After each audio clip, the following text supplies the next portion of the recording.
Hello, we are on air. Hello guys, welcome back to Curtains Up with Dylan and Thomas. This is episode 4 and today we're going to talk about Matilda.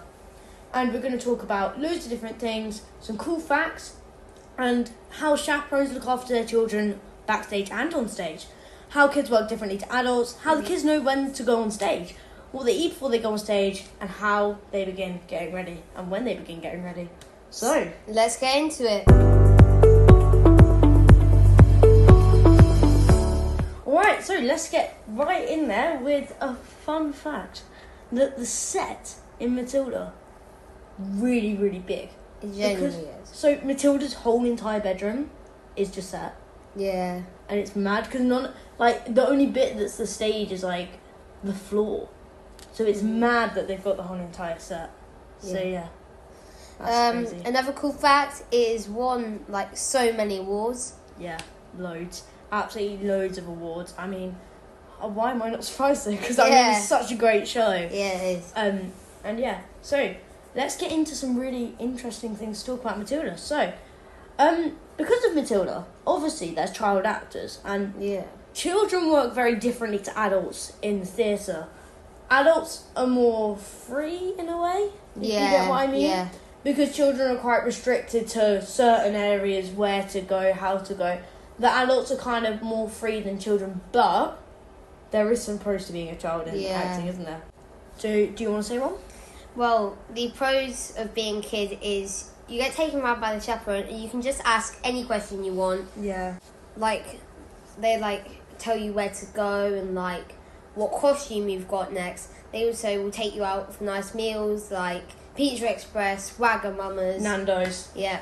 And also TGI Fridays, just whatever's local to the theatre. Yeah. But I think that's quite nice because being a child in acting is quite unique. Like, you don't stumble across a child every day that's been like, oh, I've been in Matilda.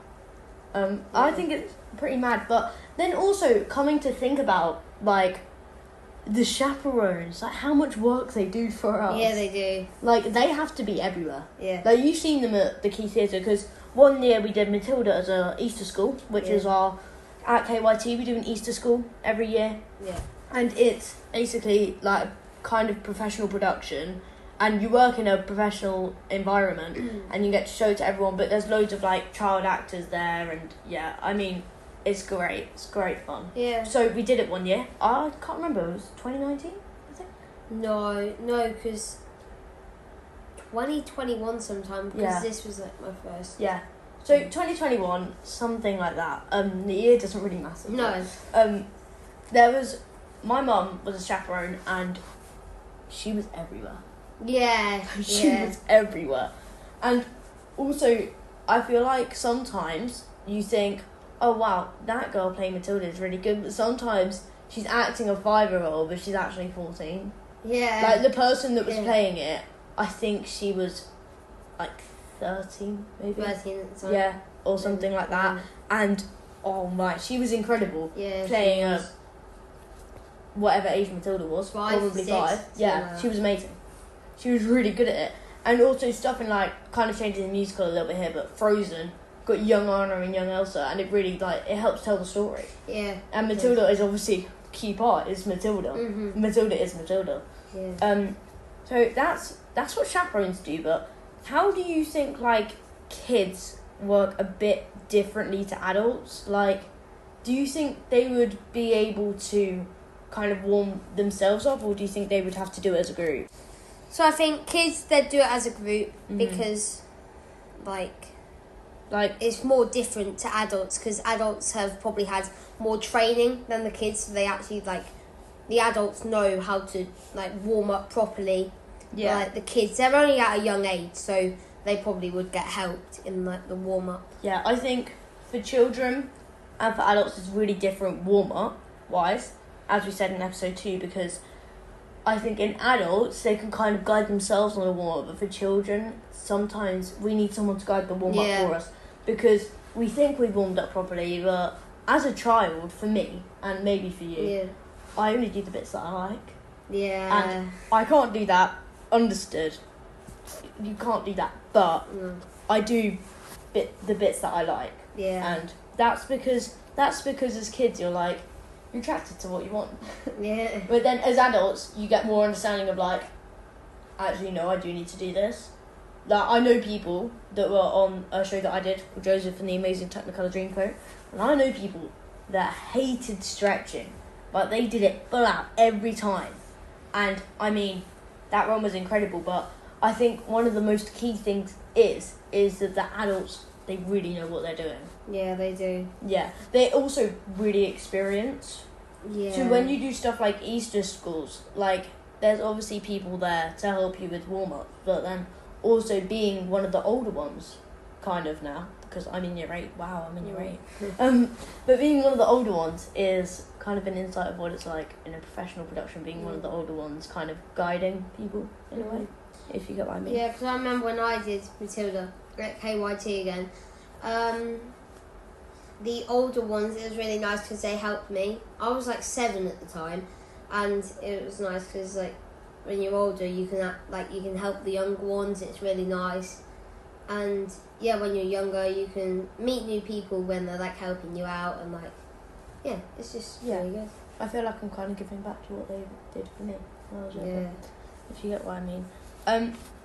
So let's talk about, what do you think? Quite a random topic, but what do you think they would do before they go on stage? Like, what sort of things do you reckon they would make sure that are set out or make sure that they do before they go on stage? They'd probably brush their teeth. Yeah, definitely. Because brushing your teeth, I mean, I don't know, Matilda, how close people get, but in the library, I'm pretty sure they're quite close to each other. Yeah, they are. So you don't want maybe a hot Nando's stinky breath. No. While you're reading. So make sure, note to self, mint toothpaste, brush your teeth. Even though if you hate mint toothpaste, I do that because it's really nice. I also think they would make sure they have their costumes out ready, so if they have a quick costume change, they can easily just go bang and then get back on. Yeah, because I mean that's really important, because obviously it's really hard to, if you're in a dressing room with loads of other kids, it's hard to maybe go, oh wait, I probably need to get all my stuff out 5 minutes before the show. Yeah. Because by 5 minutes before the show, you don't have time. And talking about time and stuff like that, when do they start getting ready, Thomas? Well, I think it's very useful to get ready at the 30-minute call. Yeah. The 30-minute call is actually, fun facts, is actually 35 minutes before the show begins. This is because you have a 30-minute call. This is 35 minutes before the show. And this, and I will explain later, is very important that you start getting ready. Because by the 15-minute call, you should be ready and in costume. You should be waiting for people like tech people and mic people to just come and help you with mics. By the 5-minute call, you should be completely ready to go on stage. Just ready and everything. And then, by beginners, you're going to the wings with your chaperone if you're a child. And the beginners is 5 minutes before the show begins, which means that the 30 is actually 35 minutes before the show begins. 15 is actually 20 minutes before the show begins. And 5 minutes is actually 10 minutes before the show begins. The reason they put beginners 5 minutes before is there's 2 reasons. One, they make you sort of think, yeah, I need to be down there now because it's beginners. They're going to begin. 2, because if they just begun at beginners, no one would be there because they all come down at beginners. So that's a really fun fact, actually. I figured that out. Well, I didn't figure it out. Someone told me. But I thought that was pretty cool. Yeah, because I didn't actually know that, so that's quite a cool thing. It's quite an interesting thing, like, kind of a psychological thing. Because I mean, thinking about it now, you go down at beginners and they started the show at beginners, I mean, no one would be there. There'd be the overture and then you have to run on stage. Yeah. Oh, yeah. Quite clever. Interesting. So, let's get on to this, because this is, like, quite an important bit for me. Where do they stand so then they're not in the way of this huge set in Matilda? Where do you think they stand? They'd normally stand behind coloured tape. Yeah, so if they're like in the performance, you'd normally stand behind a coloured tape with your chaperone, obviously, because they're taking care of you. And then you'd you stand behind the coloured tape, but then the set people know that don't put it there because there could be people there. And then obviously quick set changes. Mm-hmm. They have to have no one in the way, because if there's someone in the way, it's just an absolute nightmare. Because someone has to tell them to get out of the way, then they have to pull the set back. Yeah. And then they don't know where to stand. So just listen to your chaperone, because they know what they're doing. Yeah. What about if you're on standby? If you're on standby, you normally stand in a place where there is a mic. Yeah. And they are out of the way. There's usually a line or like a box on the floor. Yeah. But so if you're on standby, what happened to me and Joseph is there was a box on the floor. Everyone was standing in the box. I mean, the box isn't big. It's not luxurious, but everyone gets in there and everyone gets close to the mic, but not obviously too close, because that would not be good. That would be very annoying for the people with sound technicians.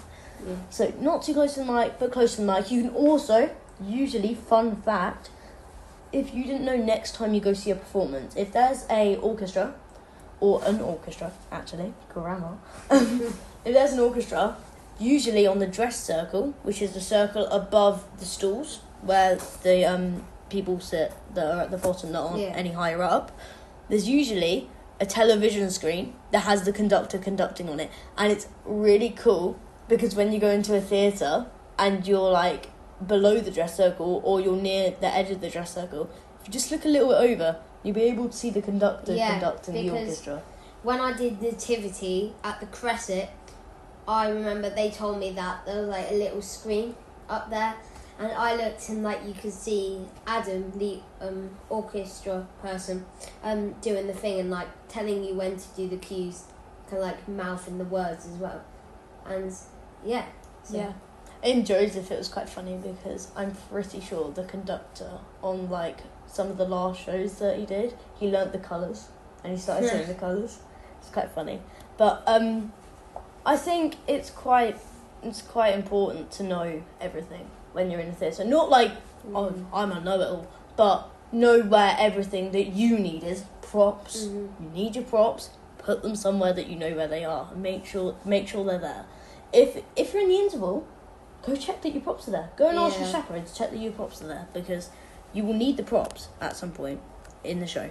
Usually, you need props. And I think that's really important.